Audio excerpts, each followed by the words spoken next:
Hello everyone, ভিডিওটি হচ্ছে 19 সেপ্টেম্বরে যেদিন জুবিনদা মারা যায়। আমার ইভিনিং শিফট ছিল 2:30 থেকে প্রডিউসারে। আর প্রডিউসারে যেহেতু ডিউটি পিসিআর থেকে আমি যে ব্রেকিং নিউজ পেলাম পৌঁছানো, ও কোনো জাতিগত ইয়েও নাই, সবাইকে সাহায্য করছিল, সবাইকে সবসময় ছিল। যাদেরকে ফোনও নিয়েছিলাম, ফোনও কানেক্ট করেছি, প্রত্যেকেই কান্নায় ভেঙে পড়েছে। পিসিআরে অ্যাঙ্কার থেকে ধরে প্রত্যেকে যারা ডিউটিতে ছিল সকলেই কান্নায় এবং নিস্তব্ধ হয়ে গেছে। এর আগেও আমি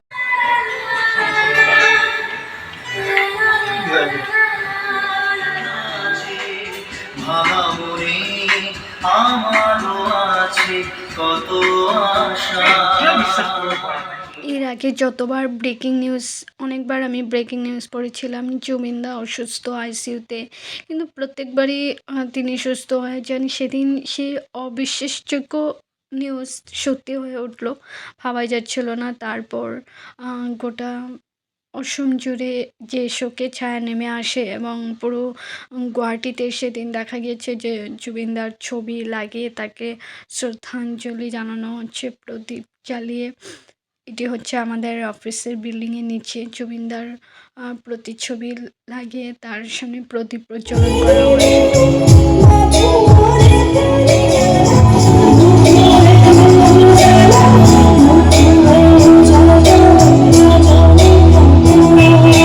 এইভাবে তার চলে যাওয়াকে কেউই মেনে নিতে পারছিল না।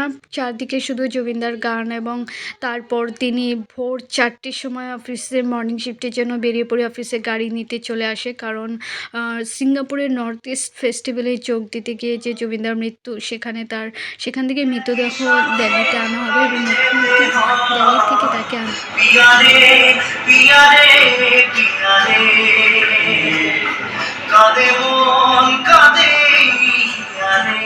দিল্লি থেকে অসমে যখন তার ফ্লাইট ল্যান্ড করছিল এভাবে দেখানো হচ্ছে সেই দৃশ্য। জুবিনদার ল্যান্ড করছে সেই নিউজ খুব সকালে দেখালাম। সেদিনও আমার ডিউটি ছিল রানডাউন প্রডিউসারে এবং মুখ্যমন্ত্রী দিল্লি থেকে যে জুবিনদার কাফিন নিয়ে আসে অসমে পৌঁছানোর সাথে সাথেই যে সকালে চারদিকে এত হাজার হাজার মানুষ জমায়েত হয়েছে, এটি কিন্তু ইতিহাসে বিশ্ব রেকর্ড করে নিয়েছে। এবং সেই ছবি জুবিনদা কোটি কোটি টাকা নয়, কোটি কোটি মানুষের হৃদয় জয় করেছেন। এবং চারদিক এই যে লক্ষ লক্ষ মানুষ, এই যে গাড়ি ফুল দিয়ে সাজানো, এই গাড়ি এয়ারপোর্ট থেকে যখন আনতে যাওয়া হয় জুবিনদার নিথর দেহ, মুখ্যমন্ত্রী দিল্লি থেকে যখন ফ্লাইটে নিয়ে আসে, ফ্লাইট যখন ঢুকবে সেই নিউজ আমরা ব্রেক করলাম এবং মর্নিং সেই খবর পৌঁছে দেওয়ার জন্যে ভোর 4টে আমরা বেরিয়ে পড়ি। কিন্তু সেদিনও আমার রানডাউন প্রডিউসারের ডিউটি ছিল। তবে সকাল থেকে শুধু একটি নিউজ, জুবিনদা যখন পৌঁছেছেন এয়ারপোর্ট থেকে, যখন তাকে নিয়ে আসা হচ্ছে তার বাসভবনে, সেই বাসভবনে নিয়ে যেতেই পুরো দিন লেগে গেছে। তারপর দিন আবার সেই ভোর 4টে নাগাদ বেরিয়ে পড়েছি। তারপর দিন আবার শেষ জুবিনদার খবর সেই নিউজ দেওয়ার জন্য এবং জুবিনদাকে যে তার মৃতদেহ যে আনা হচ্ছিল। তারপর দিনই ছিল মহালয়া, কিন্তু মহালয়ার দিনও সেদিন লাল হয়ে যায়। মহালয়ার সকাল, মহালয়া বলে তেমন মনেই হচ্ছিল না, কারণ সেদিন বাঙালি হেরে গেছে, জুবিনদা জিতে গেছে।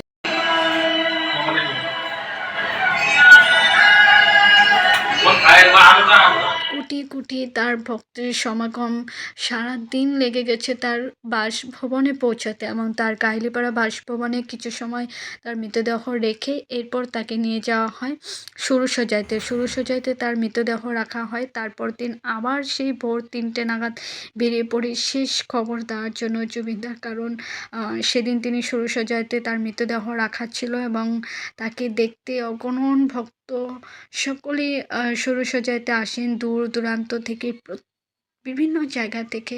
সেখানে শুধু দিন রাত একটি তার গান বাজছিল। এরপর ৩ দিন পর সেদিন ছিল জুবিনদার শেষকৃত্য। তার শেষকৃত্য করার পূর্বেই তাকে শরীরসজ্জা থেকে পোস্টমর্টম করার জন্য জিএমসিতে আনা হয়। জিএমসিতে পোস্টমর্টম করে সেখান থেকে নিয়ে যাওয়া হয় তাকে সোনাপুরে। সোনাপুরে যখন জুবিনদার মৃতদেহ নিয়ে যাওয়া হচ্ছিল শেষকৃত্য করার জন্য, ঠিক সেই সময় বিভিন্ন জায়গা থেকে তার ভক্তরা বাইক নিয়ে এই প্রচণ্ড রৌদ্রের মধ্যে বিভিন্ন জায়গা থেকে ভক্তরা কিন্তু সেই সোনাপুরে এসে উপস্থিত হয়েছে এবং সোনাপুরের রাষ্ট্রীয় মর্যাদায় তাকে শেষকৃত্য জানানো হয়। তার মৃতদেহের ওপর ফুল দিয়ে তাকে শ্রদ্ধাঞ্জলি জানিয়ে প্রত্যেকেই রাষ্ট্রীয় শোক দিবস পালন করে ৩ দিন পর তার শেষকৃত্য করার জন্য সেই সোনাপুরের এই জায়গা আমি দেখাচ্ছি।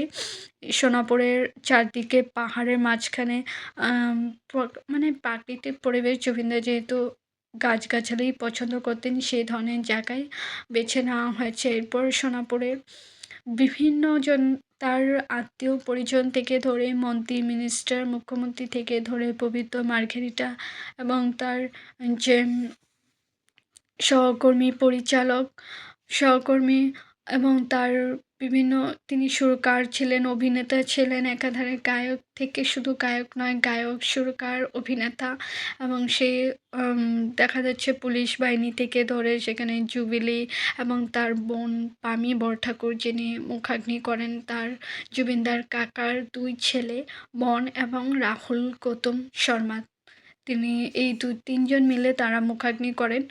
এই হচ্ছে সেইখানকার মুখাগ্নি যিনি হাতে তুলে দিচ্ছেন। এরপর এই দৃশ্য দেখতে হবে বলে কোনোদিন ভাবিনি, কিন্তু সেদিনও আমার রানডাউন প্রডিউসারের ডিউটি ছিল এবং সেটাই চলছিল নিউজ।